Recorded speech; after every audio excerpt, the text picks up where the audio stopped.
kind of wrecking your ass, holy.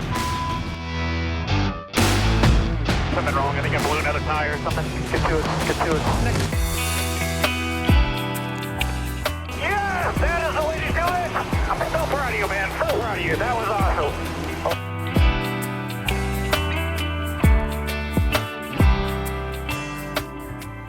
All right, y'all, welcome into another episode of Historic Hot Laps. We've got a whole lot of stuff to talk about today. We recap the last weekend in racing in the dirt world. We had some NASCAR playoff action at Watkins Glen. We wrapped up the 2024 NTT IndyCar Series Championship and season. We'll talk about all of that. And then at the end of this, we're going to recap the late great Scott Bloomquist and all of his achievements. So this one's kind of for him, but we do have a lot to go through and talk about, so let's kick it off with some news. A lot of news out of the IndyCar paddock this week, going into the last race of the season at Nashville. It did come out just after we released the last episode that Santino Ferrucci is confirmed in a multi-year deal for AJ Foyt Racing. He'll keep the number 14 car, looking pretty good for him overall this season. He's impressed him. Larry Foyt doesn't want to let that go, so that'll be quite the team between him and Dave Malukas. Going into the 2025 season. They'll make a good pairing. We'll cover the financials with AJ Foyt here in a minute. Moving on from there, another one that came out right after the last episode we posted. Kyle Larson, Hendrick Motorsports, had a press conference, and they are going to attempt to do the double again in 2025. We knew it was going to happen at some point. We kind of figured it'd be back-to-back years, as Kyle Larson did have a deal for 2 years with Hendrick and McLaren to try to get the IndyCar win. So it'll be another 1,100-mile day for Kyle Larson if he gets to run all of it. Obviously, there was a lot of implications this last year with the weather and the rain out and stuff. So they did talk about that in the press conference, and it does sound like they're going to focus on the Coca-Cola 600. So if it looks like they're going to be delayed in Indy, they'll just go straight to Charlotte. However, they also said that even if they're leading the Indy 500, they will park the car and go to Charlotte because that's the priority. So I don't know that I necessarily believe that. I guess we'll just see when the time comes what it all does. But I know they had a lot of problems with NASCAR and the waivers and all that, as we talked about before, about the time we started this podcast. So we'll see how it all goes. Glad to see him back in it again. Glad to see teaming up with Zach Brown and Arrow McLaren, the HendrickCars.com number 17. So that'll be pretty fun to see. One race left of the season. Prior to this, obviously we've just wrapped up the season, but with one race left, Chevrolet clinched the Manufacturers Championship for the third year in a row for IndyCar, and this is the 9th time that it's won the Manufacturers title since it came into the series in 2012. So not a bad run there. They're doing pretty well. Obviously, we've seen a lot of speed out of the Chevrolets. Honda's proven themselves as well, though. But the last few years, and especially with the Indy 500 wins and all that, Chevrolet's been the dominant engine supplier for IndyCar. Prema came out with a big rumor. Looks like we can't confirm it. It has not been confirmed, so we're just going off of what we're hearing. But it sounds like Callum Ilott is in the running for one of the main seats there at Prema for next year. Not official, but it's officially in the rumor mill online, so we're going to talk about it. Also, Prema announced they're going to run car number 83 and car number 90. So there'll be 83 and 90 on the grid. Those will be Prema cars. There was a lot of hype with this last weekend in Nashville. Logan Sargent was there, obviously not racing anymore in Formula One. At the season finale of IndyCar. Now, granted, he's American. I believe he lives in that area. But there's rumors that he'll be driving for Prema. Maybe you're just kind of getting his eye on it, seeing if it's something he wanted to do. I don't know. He's raced with a lot of these guys in the past and junior formulas and stuff like that, but we'll see. But rumor is Ilott's going to be one of those drivers. We'll see if that comes to fruition or not. While we're on the rumor subject, Juncos kind of hinted that they have not ruled out having Agustin Canapino return to IndyCar in 2025. Now, does that mean he'll get back in the number 78? Will they try to field a third entry, at least for the Indy 500? I don't know. I predict it's tough because we know Connor Daly's doing a great job in that car in the last few races. He got them their first podium. He's been top 10 finishing. He's made the leaders circle with no problem, with some gap,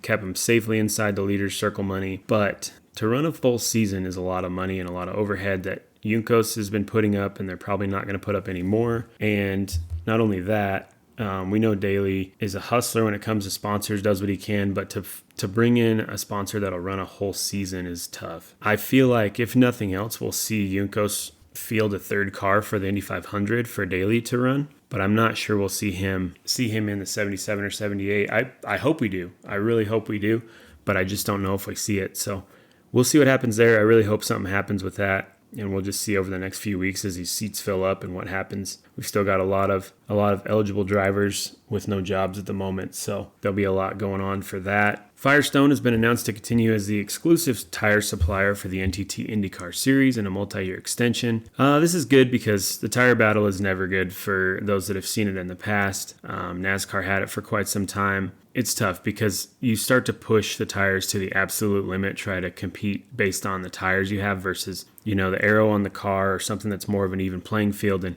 when we all know it, when tires go out at 200 miles an hour, that's a dangerous situation to put the drivers in. So it's nice that Firestone renewed for quite some time. I think they're going to be probably the only tire sponsor in IndyCar for quite some time. Multi-year extension. I believe this is good through the next 6 years. We'll see how it all goes. Just good to see. With that, I'd like to add, we need some more engine manufacturer competition. I mean, there was talk of a third supplier, and that's kind of gone away. Mark Miles doing Mark Miles things, talking about billboards and how Pato Award's not famous and all this stuff. Not popular, not famous, but all this nonsense. But at the beginning of the year, they hinted towards a third engine manufacturer, and we've heard nothing after that. So we need to get more engine suppliers and get it back to the old days where there was 3-4 engine manufacturers, because that was when the competition was really, really fun to watch. So obviously there was also separate chassis then. You had Lola jumping in there, G-Force, Dallara. You had a lot of different chassis, which also made a big difference. But we just need some more engine manufacturers and grow this series a little more. Little more off-topic piece while we're in the IndyCar world. McLaren CEO Zach Brown said that in a press conference he would like to see Pato Award drive other pinnacle-type races, such as something in Formula One, maybe field an entry in the Daytona 500. They've obviously already been working on a plan to get him in the Xfinity race in Mexico City next year. So we'll see how that all pans out, but hopefully we'll get something good out of that. With that being said, Pato is going to participate in FP1 during the Mexico City Grand Prix next month. For those who don't know, FP1 is basically it's Formula practice first session. So he'll run a practice session with other cars on track, and that'll be good exposure to him and what he wants to do in F1. So yeah, hopefully something good will come out of that for him as well. I don't want to see him leave the series, but maybe we can get some good crossover from it if nothing else. Last piece of IndyCar news and rumor. Turns out Dale Coyne has kind of an idea for this new charter rule where he can't have multiple drivers throughout the season and do what he's been doing in the past. He's been looking at investment sharing opportunities, whether that be investment groups or something else, something where they can field a full driver. So Dale Coyne might actually become one of those teams if he can sign this off with a big name sponsor, that instead of the drivers bringing the sponsors with them and having a half-empty car, he might be able to pull something off where he can do a paid driver situation, which would be pretty interesting to see. Obviously, we've seen Jack Harvey and Catherine Legg. They've both been running the last few ovals, and that's been really good to see. And as much as I'd like to see them stick with the series, I don't know if the investment's there now. Catherine Legg has a good thing going on with her sponsorships. It'd be cool to see her in a full-time deal with Dale Coyne next year with an investment group behind her. But we're just starting the off season today, so we've got 155 days to get it figured out. The countdown begins, and yeah, we'll see what comes with all these IndyCar sponsors and drivers. Moving over to the NASCAR world, Parker Kligerman announced in his podcast that he will not be seeking a full-time ride in any NASCAR divisions in 2025. It's kind of surprising because he's been running pretty well, a lot of top 5s and top 10s in Xfinity. It's just kind of strange, but he has been involved heavily in the NBC broadcasting side and where they've taken over the rights to the NASCAR stuff. Maybe he's got some opportunity there he hasn't talked about yet. Could he be doing the play-by-play commentary at some point? I mean, who better than the guy who runs top 5 in Xfinity races over the last couple of years? Who better to be in the booth calling races from there? So we'll see what happens with all that, but that's about it for the NASCAR stuff this go around. A little bit of IMSA news. The Genesis brand, those who don't know, it's like the high-end version of the Hyundai They have announced they're going to compete in the LMD prototype class next season in IMSA. There hasn't been any full specs on it yet, but they have announced that they're very interested in running a program next year. So again, IMSA with another manufacturer, which is pretty awesome. So I guess we'll see what comes of that and if they're competitive.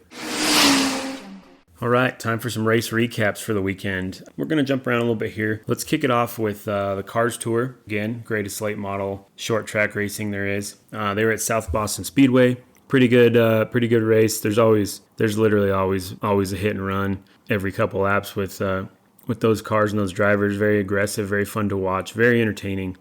Again, I can't preach how good the Cars Tour is enough. Carson Kvapil gets the win at South Boston, which was pretty awesome to see. I know he's been close in the last few races to getting up there, and he made it happen. So congrats to him and the team on that win. Moving over to USAC National Sprints. Friday night, we were at the Circle City Speedway.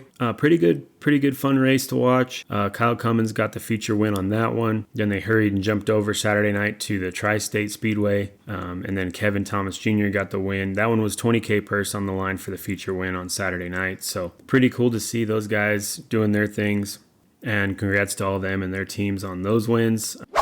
Definitely, that kind of was a fluke deal, I feel like. I'm very excited, but I'm like mentally exhausted. That's like the hardest cushion I've ever ran in my life. Normally I like it here, but one was weird, and I kept seeing Brady there and CV, and to have that pressure behind you lap after lap, and then to know that last time I crashed leading, that puts a lot of pressure on you. So I still haven't calmed down yet, but Jumping over to high limit, Lernerville Speedway. That one, no surprise. Tyler Courtney gets the win there in the feature, so congrats to him. Super cool to see him make up all this ground. He's really moving himself up in the points, really getting things done. So congrats to Tyler Courtney on another feature win over there at high limit. Moving into the World of Outlaws, Friday night, they're on their West Coast swing. So Friday night, Bakersfield Speedway, right out of the gate, second turn, big pile up, a lot of cars banged up from there. They get it all cleaned up, get going again, and then Mr. Buddy Kofoid, he's keeping that streak alive. He gets the feature win on that one on Friday night. He's just in some domination mode that is just wild to watch. I think once the track got more top dominant, there wasn't people sliding each other as much. Where he'd slide a guy and then he'd clear him, and then they would chalk up my momentum, and then I'd slide the next guy and get to him. Then the next guy would be there, so I never could catch a break really if in traffic, but I felt like I was really good in clean air, so when we had that yellow, I wasn't super worried. I knew we needed traffic again, or I just needed to not get tight. Moving into Merced Speedway on Saturday night, no surprise again, Buddy Kofoid once again continues his late season domination in the World of Outlaws. He gets another win. This is 4 of the last 5 have been Kofoid's wins, so pretty sweet to see. Congrats to him and the team working hard, and it's finally paying off for them. Yeah, they're getting after it, and it's super awesome. Yeah, I told myself I just couldn't be impatient and couldn't let yourself step out of line. And when it rubbers like that, the lappers get to be the same pace as you, and the track really narrows up as far as where you can go and where you really shouldn't go. And it can reward you really well, or it can bite you super quick. So. I just didn't want to just step out of line and be the guy that lost it in the rubber. But, it sucks that it went that way. But I feel like, Merced's still always one of my favorite places to come to. So hats off to Doug Lockwood and all his guys for really trying. And but yeah, no, it was fun. I feel like our cars just been exceptional. It's those guys, Dylan, Nate and Gage. They work so hard. They just got us rolling, just got me really comfortable, just confident. You got to have confidence when you're on the Outlaw Tour. All right, moving over to NASCAR. So we had NASCAR weekend at Watkins Glen. There is a whole lot to talk about here. We'll start with ARCA. Connor Zilic, no surprise. He starts on the front row, leads the whole freaking race, takes the win. The kid is wild. I just don't even know what to say about that. He's just good, right? So this was also going to be his Xfinity debut weekend with JR Motorsports because he's going to run there full-time next year. Connor Zilic, he's also a Trackhouse contracted driver, which Trackhouse's driver program is is pretty insane with the amount of talent they have in it. We've talked about that before. But then going into this, they also announced he's a Red Bull team driver. So Connor Zilisch is already getting eyes of Red Bull, the Formula One groups. They're really watching what he does. He dominates road courses, like dominates them. Obviously, his oval package we'll see how that goes. It's going to take a little bit of learning, but his road courses are insane. So we'll just do a quick background on Connor Zilisch for those who don't know, don't follow it that closely. Kid's 18 years old. He ran 7 ARCA races this year, and he won 5 of them. He debuted in the Truck Series in March at COTA, which is Circuit of the Americas there in Austin, Texas. That one is another road course. He gets the pole position in his truck debut and then wins the race in his truck debut. He has a couple class wins in sports cars at the 12 Hour of Sebring and the 24 Hours of Daytona. So no surprise, going into Watkins Glen at the Xfinity race, he goes out for qualifying, gets the pole by a decent margin, not 3/10 or anything like that. He had a decent amount of time, a couple seconds. Starts on the pole. Here we go, right? Going into stage 1. Overall, pretty clean stage 1, considering that Watkins Glen is usually a crash fest. But stage 1, Connor Zilisch gets the stage win. Stage 2 goes to William Byron, who started in second, I believe. So he and Connor just kind of dominated the whole front of the field for the whole race. Going into the end of stage 3, there was a whole lot of wrecks going on. Finished in overtime under yellow, but you know who was out front by a decent margin when the yellow came out? Connor Zilisch. So he goes on to making his Xfinity debut, getting the pole and winning.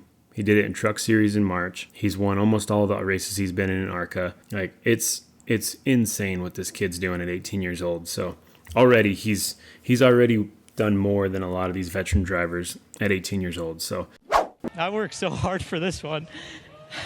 I've been working for this one for months, and it's so special to me, man. I don't even have words right now. I don't know how I saved enough.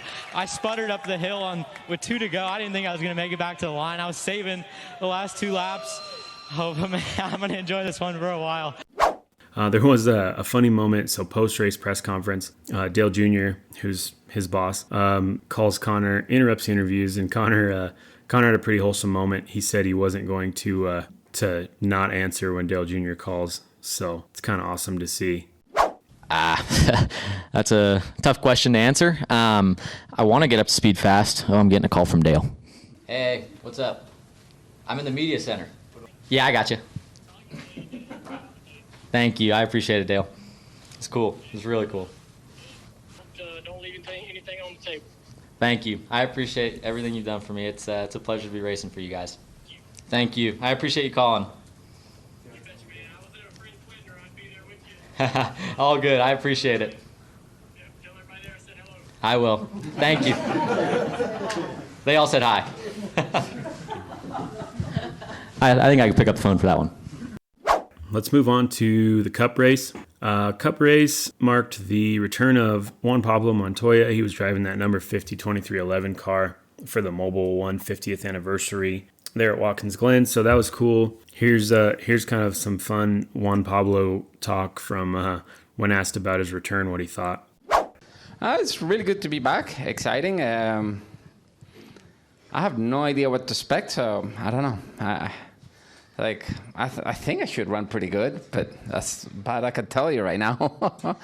No, it's so difficult because, you come into a weekend where you get, I drove the car in VAR. I did about 40 laps in the morning just to get comfortable, make sure the seat, everything was working. And I felt pretty good with the car. I actually felt it was easier to drive than the last car.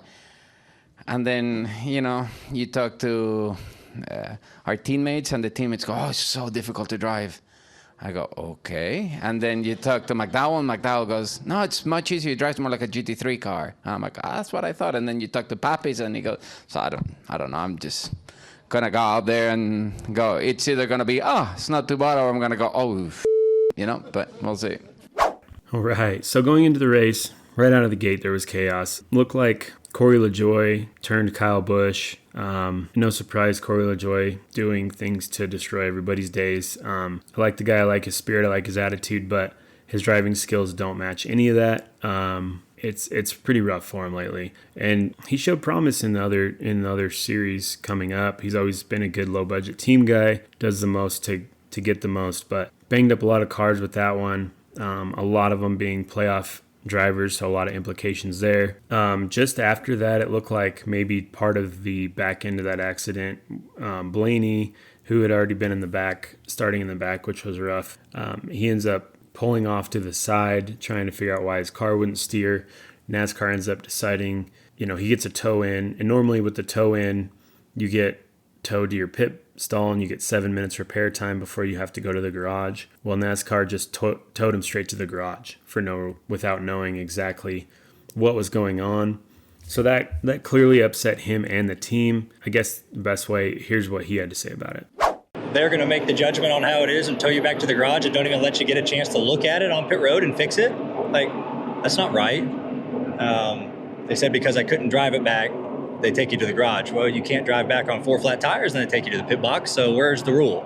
And why don't you just let us go look at it? Like, might have a shot at fixing it and getting back out there. You never know. But that's what I was upset with. Like, you got to give us a chance to at least look at it, not just tell us that we're done. But we have no say in the matter. So clearly upset, which I don't blame him. I mean, at the end of the day, they were done, but they didn't even get a chance to try to attempt anything at that point. So that's rough. He's a playoff driver. He's kind of a top pick for the Final Four. It is what it is. It's part of racing, right? Like, they're going to make these decisions with or without you. Unfortunately, you're at the mercy of NASCAR at that one. So moving into the rest of the race, stage one, a very important stage win for Martin Truex Jr. Helped him out quite a bit. Like I said, very important. He's on the bubble. He's in rough shape as far as moving on to the next round of the playoffs goes. From there, going into stage two, Ross Chastain, he gets the stage two win, which he was dominant pretty much the whole time. He had qualified pole, so we knew he had the speed going into the race. Did a pretty good job there. Then things got real shaken up. A lot of cautions, a lot of back and forths in stage three, like we usually expect. And then the last couple lap battle was amazing. SVG, who we always expect to win these road races or be in the top three, right? So SVG's up front. Chris Buescher's behind him. Chris Buescher makes a crazy move on him, going deep in the brake zone, gets past him, holds him off, and gets the win in overtime. So congrats to Buescher and the team there. That number 17 team, they really needed that. Lift their spirits a little bit. RFK Racing really needed it. Kozlowski had a rough day, so at least his driver could get it done. So congrats to them. So that leads us to where we at in the standings currently for the playoffs. Obviously, the only playoff driver that's won a race since we started there at Atlanta, Joey Logano. So he's in the number one spot for the playoffs. And then from there, you've got Christopher Bell at number 2, Austin Cindric at number 3, because he's been placing himself well in the top 5. Surprising, obviously, to see the consistency out of that car. Usually they're good for a win or two, but they're not super consistent, but he's been consistent. So Alex Bowman in that 48, which is awesome to see in 4th place. Obviously, talking about Alex Bowman, there was a lot of rumors that he wasn't going to return to Joe Gibbs. There was a lot of rumors that he wasn't going to return to Hendrick next year and all that. So from there, Suarez, he had another decent day. He's number 5 in the playoff standings right now. Tyler Reddick for 23-11 in number 6. Chase Elliott in 7th. Ryan Blaney slides down to 8th. Had a rough one there with that NASCAR deal and it was a broken steering link is what it was, steering column, something in there. But regardless, he was pretty well done as soon as that incident happened and they towed him to the garage. Kyle Larson bringing up 9th position currently. Obviously, he didn't have a great day at Watkins Glen, and then Atlanta was a rough one. So he's going to go to the next round unless something extraordinary happens, but still pretty rough. William Byron, a teammate there, Kyle Larson, making up that 10th spot. Chase Briscoe in 11th. He had a decent day, which was good because he needed it. Ty Gibbs at 12th. And here's where it gets kind of crazy. So the rest of these guys are on the bubble because after Bristol, we go down to 12 drivers in the playoffs instead of 16, right? The round of 12 starts. So Denny Hamlin in 13th place, minus 6 points. So he's kind of in a must-win scenario. He's either got to get a stage win and hope nobody else in that top 12 wins the race or anybody below him wins the race, or he's got to win at Bristol, which he's won the last couple at Bristol, so it's very possible, but he is not having good luck. So we'll see what happens for Joe Gibbs, the number 11 team, with that, but they're right on the bubble there at -6 points. RFK's Brad Keselowski, driver owner, he's in 14th, -12 points. He could leapfrog Hamlin if he had a good day. He's always running up front, so I mean, there's a chance of it. Martin Truex Jr., even though he did get the stage win, he's sitting at -14 in that 15th position. And then unfortunately, the Wood brothers at Harrison Burton at -20 points in that 21 car and the 16th spot. So quite a bit to watch going into Bristol this weekend. That'll be a good one to watch and see what happens, but yeah, I don't know. It's kind of a do or die situation for those guys that are on the bubble. So we'll see. We'll see how it all shakes out at the end.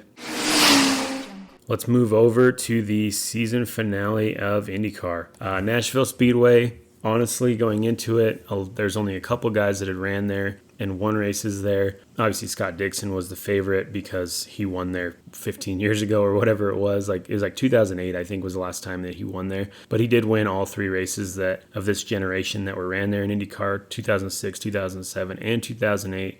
However, been a long time, a lot of changes, different cars, different track conditions, So even though he was familiar with some of the corners and stuff, he still didn't stand a huge advantage over that. So qualifying was interesting. They had a real shakeup there. Kyle Kirkwood got his first pole of the season, second pole of his career, first one on an oval. So that was super cool to see. That really pumped up the guys over at Andretti Global, seeing that, and that really showed that they kind of had that track figured out. Going into this race, the championship lead was pretty wild. Will Power ends up qualifying on the second row. Alex Palou, who was the points leader going into the race, starts on the second to the last row because he had a rough qualifying run and then had a 9-spot grid penalty for an engine change. So he really had a lot going on there. The points were pretty tight going into it. It's going to make for a very exciting race. After qualifying, it looked like it was going to be a tight battle, which was super exciting for everybody, fans included. They did run a highline practice after qualifying on this one. For those that don't know kind of what a highline practice is, a lot of these oval tracks, they don't have adequate rubber in the 2 grooves up top to make 2 racing lines. So IndyCar will throw extra sets of tires out in a 20 to 30 minute practice session for guys to run just at the high line at their own pace, but supposed to be race simulation to a point, to rubber in the top of the track, make it so there's more competitive racing, right? So you can rubber in the top line, and assuming it doesn't rain and wash it all away, that's a good practice to have. During the highline practice, Kirkwood had a steering component fail on his car, the car that he qualified on the pole, sent him backing it into the wall, basically. A little damage to the right rear, the rear spoiler, all that. But they made a good recovery on it, put it back together, and were ready to race. So that was good to see, but unfortunate that he had a car that was so dialed in, and he still had mechanical failure. It wasn't anything he could do, but it is what it is. So going into the race, you had several points battles. You had the leader circle battle, and then you had the championship battle. So the championship battle going in, it fell apart real quick. Will Power, unfortunately. They were only a few laps into the race, and he had to pit to fix his seat belts. Basically, his lap belt had come undone, which is a very critical safety piece when you're running a short oval at 200 miles an hour. So he had to come in and get that fixed. That's the hardest one to fix, especially with the steering wheel and everything in place. That's usually all set up before the steering wheel goes in. Just unfortunate, and that really ruined his day. Put him a couple laps down, and then he was done for basically the rest of the day from there. Oh, as soon as the belt just popped, man. I just drove down the straight, it just went pop, came off. So I'm like, I'm gonna have to pit, the belt came off. And then, we learned after the first time that I need to loosen it, completely do it. We wouldn't have lost all those laps, would have been fine, but then it popped again, so it would have been gone anyway. I had to pit again, it just popped off. So the manufacturer of that, I'm gonna send it back, man. That's very dangerous. I don't know what happens if I hit the wall, if it just breaks and it literally just popped the lap belt. They kind of put the championship battle at hold, and we knew kind of how that was going to end. So by the end of the race, Will Power made up a little bit of ground, but not enough. Palou was on a hunt to try to get another race win, but also secure that championship for himself, and he did that. So Chip Ganassi and Alex Palou get their 3rd championship, 3-time champion now. which was not unexpected by any means, but it was kind of crazy how the battle had continued going into the last few races because he was on somewhat of a losing streak, but he ended up securing it, pulling it off, gets the championship for this 2024 season, so congrats to them. Going into the finish of the race, Colton Herta was very racy towards the end, and he was making a lot of good moves. He grabbed a split decision line and ran low. Definitely worth watching. If you guys haven't watched it, go back and watch the highlights because it was pretty good. That was kind of the move that sealed the deal for him. Gets his first ever oval win there, taking the win for Andretti Global. His first one on an oval, which is kind of wild considering the amount of time he's been in the sport and the wins that he does have. But it was also kind of cool because he actually lives in Nashville now. So racing there and getting his first win there, being that he lives there now, is pretty awesome to see. So it'll be a good one that he definitely won't forget, the team won't forget, and a good way to end the 2024 season for a lot of guys. And now we start the countdown, right? We start the countdown to St. Pete and see where all these empty seats lie and who's going to take what. Going in, let's talk about the points as they ran to the end. This is where we're at the end of the season for championship standings. You had Pelot getting the championship, first place. What was cool, Colton came in like fourth place and then wins that race. He ends up second, and in the overall point standing, showing that, Andretti's still part of the big four, right? Like, they're still very competitive. Third place for the championship, you had the Thirsty Threes and Scott McLaughlin. He honestly didn't look like he was going to have much of a chance to get past third, and he really didn't. A win would have put him in second, but with Will Power's issue that he had, Will Powers slides back to fourth. Pato Award fifth, the number 5. That's kind of interesting. Then you had third was the number 3 car. Pato Award keeps Arrow McLaren in the top 5 of the points battle for the championship there. So they finished 5th in the season. Scott Dixon, who's usually always in the top 5, he actually slid back to 6th place. You had Kyle Kirkwood, another Andretti, in the top 10 at 7th place. Joseph Newgarden rounds off the Penske cars in 8th. So all the Penske cars in top 10, not surprised. What's awesome is Santino Ferrucci in 9th place in that AJ Foyt car. Obviously with a Penske alliance, but still pretty cool to see. And then Alexander Rossi rounding off the top 10 in points, leaving Arrow McLaren this after, now basically. It's done deal. We don't know where he's going to be next year, but he'll be somewhere for sure. We just don't know where. While we're on the subject of IndyCar and ending it all, let's talk Leaders Circle. We've talked about this in the past. Top 22 cars get $1 million break, roughly $1 million based on TV rights and all that stuff. Keeps the lights on in a lot of shops. So going into the race, the only ones that were real questionable were the last few. But let's just round it. Let's go 19th place. You had the 66 Meyer Shank, so they were safe in the Leaders Circle. The number 20th place was that number 78 Junkos Hollinger that Connor Daly got them when he took that car over. They were 23rd with a gap, and then he secured them up to 20th place through all his efforts, which is super cool to see. Hopefully that helps his chance of getting a ride next year. Honestly, I don't really know. It was the start was okay. The reds at the beginning were definitely a real challenge for us. But we kind of just held station for a little bit, and I was happy to get off those tires. And then we got killed with the first yellow. That really, that put us 2 laps down. So really hard to come back from that. But we did, and that's because the car was good, team's good. We made ourselves put ourselves back on the lead lap, which was nice. But yeah, I just had to save a crazy amount of fuel to the end, which was just difficult. I haven't done a race like that in a long time. But yeah, just thankful to be in the top 10. It's a great day when we're in the top 10. It feels like we've been really competitive every weekend, so that's really satisfying.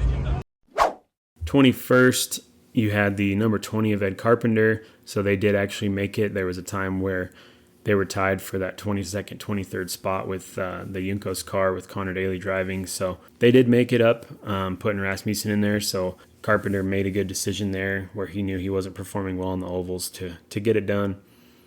The number 30 of Rahal Letterman Lanigan rounds off the last spot in 22nd. That was the Fittipaldi car. Not a super strong performance by them most of the season, but enough to stay in the top 22. So the one that is kind of surprising and hurts to see his 23rd outside of the money, not getting the $1 million bonus, is that number 41 of AJ Foyt Racing that Stingray Robb was driving. Just rough to see. That's probably I imagine that's the car that Dave Malukas will be taking over next year. So they'll get it next year for sure if they can keep in the top 22. But now the charter deals kind of changed up the layout of that a little bit. So it's unfortunate that Foyt couldn't make it in the top 22. With both of their cars, obviously Ferrucci's more than secure, but the number 41 is not. And then the last two are both the Dale Coyne entries, which is sad to see, but it's not surprising. There's a lot of missed races, a lot of mechanical failures and DNFs, but 24th and 25th were both the Dale Coyne cars. So that's where we end IndyCar this year. 2024 season's wrapped up. We've still got quite a bit more to watch on the NASCAR series, the dirt track stuff, but IndyCar's done for 2024, which a little sad, but we'll start counting the days to St. Pete. We know there's going to be a lot of news in the next few weeks. I bet October's a busy month for news and rumors in IndyCar. Guys are going to want to get stuff set up before going fully into the off season. And yeah, we'll just see how it goes and take it from there. I get a drum roll here. Mark to Alex. Ladies and gentlemen, the 2024 NTT IndyCar Series champion, now a three-time champion, Alex Palou.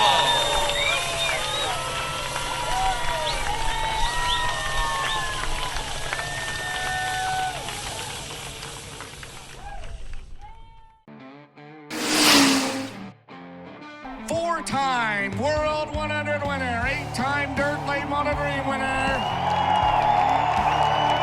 In the zero, out of Mooresburg, Tennessee, the dirt track's dominator, it is Scott Bloomquist. 4:18, Bloomquist down low, and he assumes the lead. One more turn, a checker, and a $100,000 check for Scott Bloomquist, your winner. Scott Bloomquist works to the inside of Darrell Lanigan. They're side by side out of turn 4 as they rumble back down to the flag stand. Give the lead to Bloomquist this time by. Bloomquist has got to prevail. Mooresburg, Tennessee, Scott Bloomquist wins his second dream. $100,000 richer here at North Speedway. The show was over when they put me to the tail. I would have lapped the field. That's what would have happened, and that would have been entertaining, but nothing like that was it. And time for our history portion of this episode, and this one's kind of near and dear. We want to do one on the recently deceased Mr. Scott Bloomquist. He was the guy who raced it all. He was the guy who won it all, and we'll take a little bit of time here to talk about his career and his achievements and remember him the way he should be remembered. So let's kick it off. Scott Dean Bloomquist, born November 14th, 1963, and deceased August 16th, 2024. Dirt late model racer, born in Fort Dodge, Iowa. He owned Team Zero race cars. They manufactured a lot of dirt late model chassis. He passed away in an accident. A lot of people probably know this. We talked about in the podcast, but in an accident, plane crash out there on his property on August 16th. In his one-man aircraft, he was known to love to fly. He was born the son of an airplane pilot for Air Cal while stationed in California. Bloomquist's father was invited by one of his coworkers to watch some of the stock car racing that was going on in the area. Thought he should give racing a try, so he bought a race car motor, some old tires, tried racing, decided to give the race car to his son, and that's when it kind of all took off for Scott. His first race was in Corona Raceway, Corona, California, in August of 1980. He won several races through the next couple seasons and ended up being the champion of the track in 1982. 1983, he heard about a $4,000 to win race at the Speedway in Chula Vista, California. He was looking at some dirt late model race car concepts, saw the one Charlie Schwartz had won the championship with in 1982. He built a car that was very similar to the looks of that wedge-shaped car for that Chula Vista race. He ended up winning the race, and he lapped the field twice in the process, so just complete domination for that race in Chula Vista. This obviously brought in a lot of attention to the car, to the driver, and his father had invested all this money into it and wanted to sell off everything while the money was good to get and all the popularity and fame in the local area was there. Scott didn't want to obviously give up his good race car, and he ended up working on his father's farm that he had just purchased out in Tennessee to try to pay off the car. He had a 57 Chevy that he traded in for his first truck and hauler, so he could drive the car around and travel around Tennessee and do some racing. He ended up tearing up that car in Tennessee at Newport Speedway. He worked for his father for quite a while, saving up a bunch of money until he could continue racing. He decided it was time for an upgrade after that and started building a new car out in Kingsport, Tennessee Speedway. Every Saturday they had a $2,500 to win race night. Bloomquist ended up winning a bunch of these Saturday night special race nights, $2,500 a piece. Kept making improvements to the race car, kept getting better and better. Paid off his original race car debt that he owed to his father during that time, all while working on the farm and then working on the race car. Then he started running 100-mile lap races, $2,000 to win. And this kind of built up his fame and whatnot until he went to the World 100 race in 1988 at Eldora, the famous Eldora, which we've covered in previous episodes. His very first one in 1988, qualified for the feature, which was strange being it was his first time. It was kind of unheard of. He ended up starting 7th place.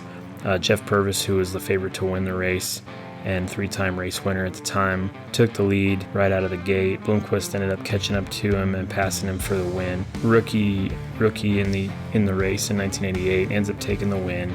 Everybody kind of was like, oh, this is a fluke. And then the following year, 1989, at the World 100, Bloomquist ended up qualifying in the pole position. And then he ended up winning again in 1990, so obviously showing that it wasn't a fluke and he knew what he was doing behind the wheel of those dirt late model cars. There was a small series called the Havatampa Series, the National Touring Series. He ran that series from 93 to 96 and won the championship in 94 and 95. He was leading in the points championship in 1960. He was leading in the points championship in 1996, but he ended up getting penalized and losing all his points for bumping another car during a caution lap, kind of an angry driver type situation. For his 4 years in that series, he ended up getting 60 wins during that time, and the next closest had in that time frame was at 18 wins, so he completely dominated that series as well. During this time, he had a lot of problems on and off track, a lot of personal stuff. He kind of got real spiritual during this time. Did a lot of studying of reading a lot of books and studying about like mental states and human body and a bunch of stuff, which was kind of crazy because he came back a completely different person, a lot less angry and a little rough and tumble. And he ended up taking all his sponsors off his car, just running a black and white paint scheme. He was number 18 up until this point, and he changed it to the number 0. He put the yin and yang symbol in the middle of the 0, representing the balance that he found during his time off, and then later ended up changing that 0 to a skull and crossbones that everybody kind of recognizes today. But just kind of a weird transitional period for him in his life. In 2003, Scott ended up going full-time on the Extreme Dirt Car Series, which was formerly the Havatampa Series. That he ended up winning another championship with that organization. In 2004, he went on to run the World of Outlaws Late Model Series, and he won the season championship there. He was named 2006's RPM Racing News Driver of the Year. He won the Dirt Late Model Dream, which was $100,000, the Topless 100, which was $45,000, a Scorcher 100, which was $20,000, Race Fest, $20,000 win there, Dixie Shootout, $15,000, Cedar Lake Nationals, $50,000, and he had 9 wins in the Lucas Oil Dirt Late Model Series, all in that time. So a pretty good run on those sanctioned events. When he returned to the Lucas Oil Late Model Dirt Series Championship in 2009, he ended up winning the title that year. He returned in 2010 as the defending points championship driver, and he'd end up being defending his title there and then running again 2011, where he had 15 more victories, scored a combined earnings worth $272,000 on the year. 2016, won the championship again in the Lucas Oil Late Model Dirt Series. 2019, he had a street crash, not non-race car related, where he was delayed starting the season. He ended up returning mid-season, but he had limited success. Obviously, he was in a little bit of pain and trying to fight through it and all that. So 2021, Bloomquist offered his car up to Nick Hoffman out of Mooresville, North Carolina, after he had more medical issues, rendering the car was pretty tough at that point for Team Zero, and more back and medical issues in 2022 kind of held him back. And in 2023, he ended up putting his racing on hold again while he was working on doing his getting his back fixed and back surgery and stuff like that. So his last few years of racing, he had quite a lot of problems medically, and still put on a good fight, but definitely struggled. He did return to Eldora in 2024, so this year, in a Team Zero chassis car that was owned by Terry Wolfenbarger, and he ended up getting collected up in a wreck with Shannon Babb, and ended up destroying the chassis. Fell short on winning another dirt late model dream, which would have been his 9th win if he would have got that one. So unfortunately it didn't work out. Attempting to do some NASCAR racing in 2013 in the Camping World Truck Series at the time at Eldora, they were running, and he was running for Kyle Busch Motorsports, so KBM, formerly KBM, which is no longer.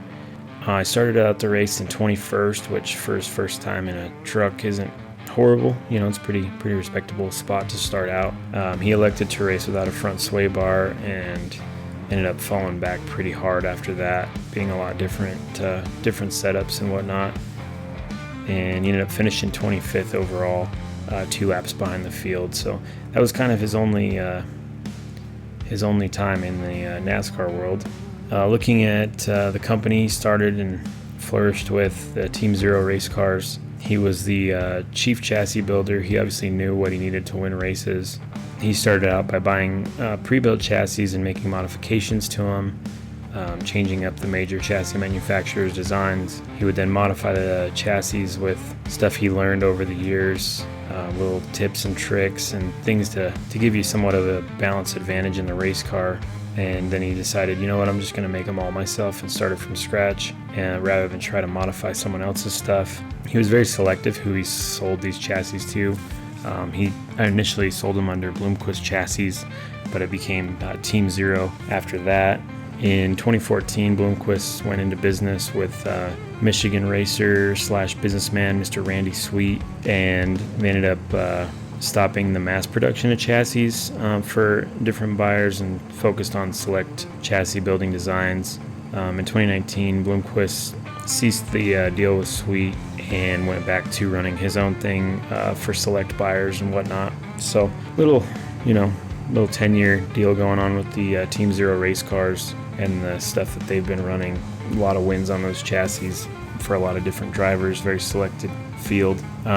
We put it in a couple episodes ago, but right after he passed away, the Michigan International Speedway race for NASCAR Cup was ran, and Tyler Reddick actually won it. He was a big up-and-comer in the Dirt Late Model Series and looked up a lot to Bloomquist and all he helped him with, and he did a little dedication speech there, which we played in a previous episode, but just shows how far his reach really went. I mean, you got a guy who's battling for a Cup Series championship right now. It owes a lot of his career to Scott Bloomquist and the stuff he taught him on the dirt tracks. So just overall, just a lot of sadness that we lost him so early on. I mean, he's age 60, died doing what he loved, though. He loved flying vintage airplanes, did not have a pilot's license, just stuck within the rules of a farm use type plane and got it done. So let's cover some of his achievements, some of the bigger races he won, championships, stuff like that. He's the all-time wins leader in the Lucas Oil Late Model Dirt Series with 94 wins in that series. 94, which is wild. It's going to take a while for anyone to try to touch that record. 2004 World of Outlaws Late Model Series champion. He was the Lucas Oil Late Model Dirt Series champion in 2009, 2010, and 2016. The Have a Tampa Dirt Late Model Series champion in 94, 95, 98, and 2000. Mind you, he had a little hiatus in there. Dirt Late Model Dream winner at Eldora in 95, 2002, 2004, 2006, 2008, 2013, 2017, and 2018, which is incredible. World 100 winner. We just covered the World 100 a couple weeks ago, and they're again at Eldora. the greatest track for dirt. 1988, 1990, 2001, and 2014. The Blue Gray 100 winner of back in 92, 94, 96, and 2014. That's what's crazy about a lot of these is the span, right? Like he won in 92 and then he won in 2014. Like it's insane to think that many years apart and he's still just as good. He's been awarded in the National Dirt Late Model Hall of Fame in 2002 while he was still racing. RPM Racing News Driver of the Year in 2006. We talked about that. So let's talk about his overall wins in his career. We had Lucas Oil Late Model Dirt Series career. He started 497 races. He won 94 of them, and he had 65 pole positions, which is crazy. World of Outlaws Late Model Series career. He had 241 starts, 33 wins, 7 poles. I mean, just an incredible amount of racing just in those 2 series alone. We're talking over 730 races, and about 127 of them being wins, 70 plus pole positions just in those 2 series, not to mention all the other one-offs he won, all the big money races he won over the years, and everything else. So just wanted to give him the proper time and whatnot to talk about a lot of the stuff he accomplished over the years and all that. And he's going to be remembered for a very, very long time by anyone in the sport and anybody who's a fan of the sport. So that being said, I guess we'll wrap this up with a little bit of some of the wild stuff he used to say. He was known for his amazing post-race interviews and just his energy and everything else. So put together a few of those here to cap this off. And until next time, stay safe, and thanks for tuning in. You look at the left side of my car where he drove through the side of it. It's all marked up. I cleared him. He hit me in the ass. That's the way it went, When he drove by me, he didn't do it with any respect at all. I don't need to have any back. We lasted the longest. I feel like we did the best job anybody out there by lasting the longest and being in the lead when we had our flat. As far as I'm concerned, we won the race. They got a gift. I guess you're just going to have to get used to knocking our right rear deck off here when we come here. It's what's won the race the last couple of years. So, just the way it goes. There's probably been close to a lot of brawls. Might even have been some brawls, but I'm sure a lot of words have exchanged hands and mouths up there. I've never had a season I've been so fast and not capitalized on the victories. And now, again, I think the Gremlins have pulled out of Mooresburg and the aliens have landed. Probably as close to world domination as it gets. Glad to see all our fans are out tonight. I hope they appreciated that ass kicking. And I know you love me.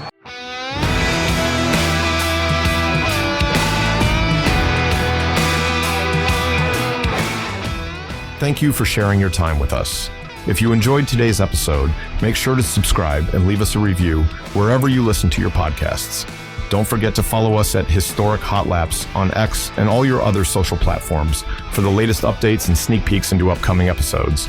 You can reach out to us directly at historichotlaps@gmail.com. Send us your feedback, questions, comments, opinions, and additional subject matter you'd like us to cover. Thanks for tuning in.